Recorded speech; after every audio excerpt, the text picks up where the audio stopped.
Dictation start होगा 5 second बाद, तो आप डिक्टेशन लिखने के लिए तैयार रहें। स्टार्ट। माननीय सभापति महोदय, मैं माननीय सदस्य द्वारा प्रस्तुत संकल्प का समर्थन करता हूं।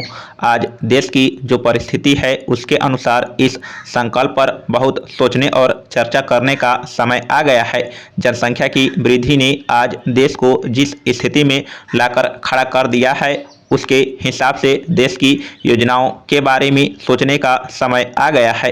यदि इस पर नहीं सोचा गया तो जिस ढंग से दुनिया को देखते हुए हम अपने देश के विकास को गति देना चाह रहे हैं, उसमें हम सफल नहीं हो पाएंगे। इसमें जनसंख्या बहुत अहम तत्व है।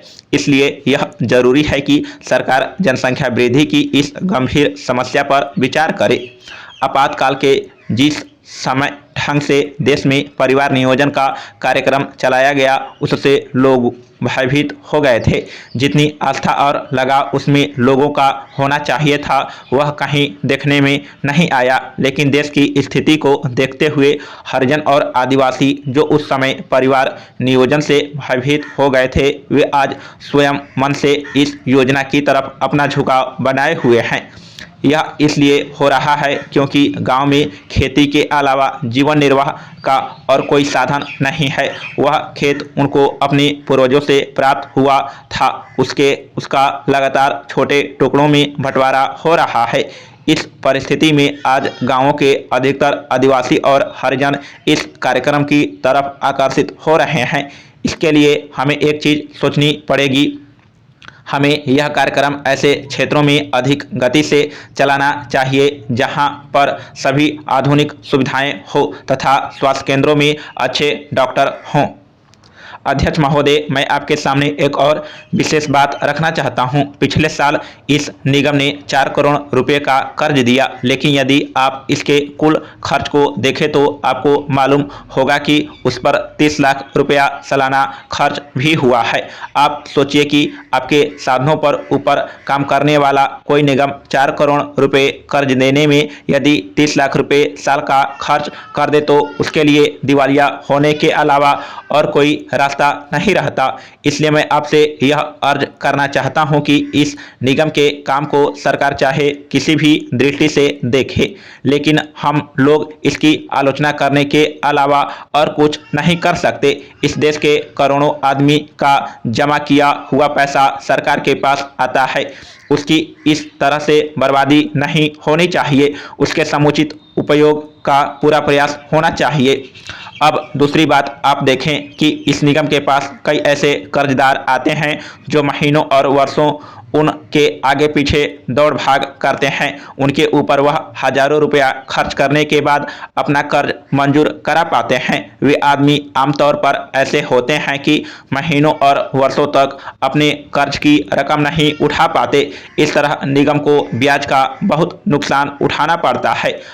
अब आप ही बताइए कि ऐसी कौन सी संस्था होगी जिसके पास कर्जदार आए, अपने कर्ज की रकम को मंजूर भी करा ले और घर जाकर आराम से बैठ जाएं तथा वर्षों तक कर्ज की रकम को उठाने के लिए ही न आए। यदि सरकार चाहती है कि निगम का काम ठीक तरीके से चले तो इसको नई नई योजनाओं के लिए पूंजी दी जाए।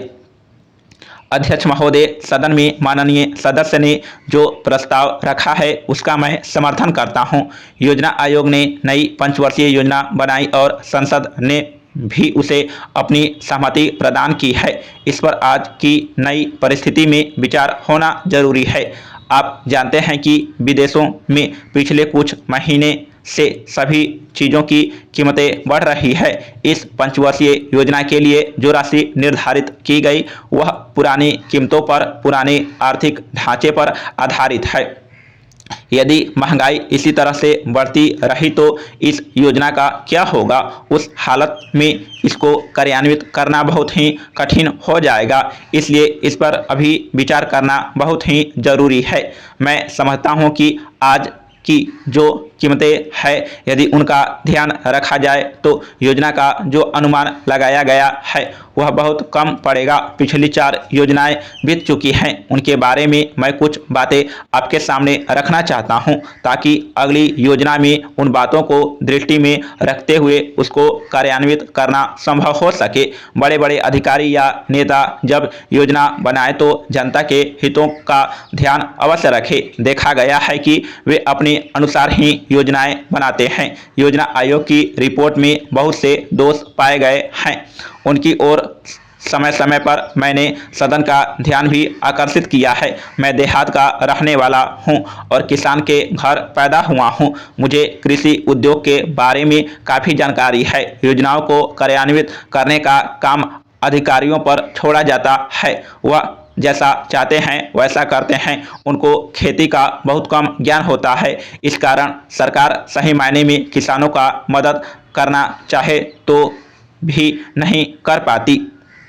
अध्यक्ष महोदय, माननीय वित्त मंत्री जी ने अपने बजट में कर ढांचे में सुधार करने का पूरा प्रयास किया है और वेतनभोगी कर्मचारियों को राहत देने के लिए कुछ व्यवस्थाएं की है, परंतु यदि उन पर बारीकी से विचार किया जाए तो आप देखेंगे कि उसमें कर राहत के केवल सपने दिखाए गए हैं। कर्मचारियों को राहत मिलने की जो आशा थी, यह बजट उनकी आशाओं के अनुरूप नहीं दिखता। महोदय, अनेक सदस्यों ने इस बजट के संबंध में अपने विचार यहाँ रखे हैं। बजट पर बहस में भाग लेने वाले सदस्यों में सत्ता पक्ष के सदस्य भी थे और विपक्ष के सदस्य भी थे।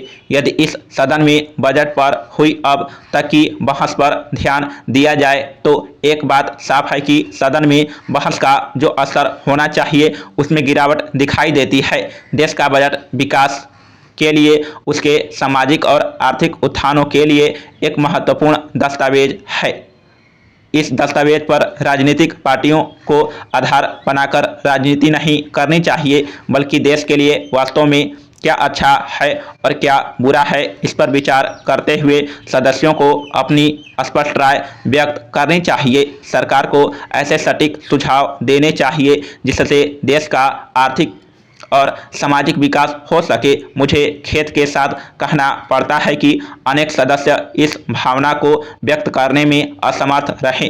सत्ता पक्ष के अनेक सदस्यों ने जहां बजट की बढ़ा चढ़ाकर तारीफ की, वहीं विपक्ष ने उसकी आलोचना करने में कोई कसर नहीं छोड़ी। महोदय, जब किसी भी समस्या को उसके वास्तविक रूप में न देखकर केवल राजनीतिक लाभ के लिए उस पर बहस की जाए तो उससे उस समस्या का समाधान नहीं हो पाएगा। समाप्त।